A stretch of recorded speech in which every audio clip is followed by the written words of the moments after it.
সাত সকালে এক অজ্ঞাত পরিচয় ব্যক্তির মৃতদেহ পড়ে থাকতে দেখে চাঞ্চল্য ছড়ালো রামপুরহাট এলাকায়। বীরভূমের নারায়ণপুর থেকে রামপুরহাটের দিকে আসার সময় এক টোটো চালক পাঁচমাথা মোড়ের কিছুটা দূরে এক অজ্ঞাত পরিচয় ব্যক্তির মৃতদেহ পড়ে থাকতে দেখে। এরপরেই সেই ব্যক্তি সঙ্গে সঙ্গে রামপুরহাট থানার পুলিশকে খবর দেয়। এই অনুষ্ঠানটি নিবেদন করছেন Indigo the Boutique, Ena advertising, City Light Digital Production, Digi Legal India.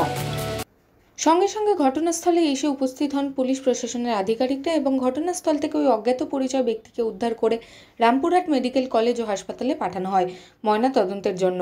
আর এই মৃতদেহ দেখার জন্য ভিড় জমিয়েছিলেন সাধারণ মানুষের, ফলে কিছুটা চাঞ্চল্য ছড়ায় এলাকায়। তবে এখনো পর্যন্ত ওই ব্যক্তির পরিচয় পাওয়া যায়নি।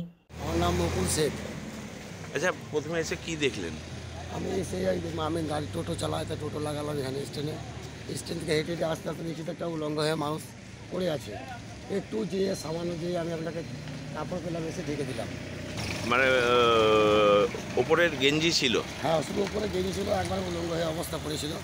যে আমাকে খারাপ লাগলো দেখে একটি কাপড় দিয়ে ঢেকে দিলাম। আমি থানায় ফোন করলাম দুবার, সিভিক এসেছিল, সিভিক এসে দেখে গেল।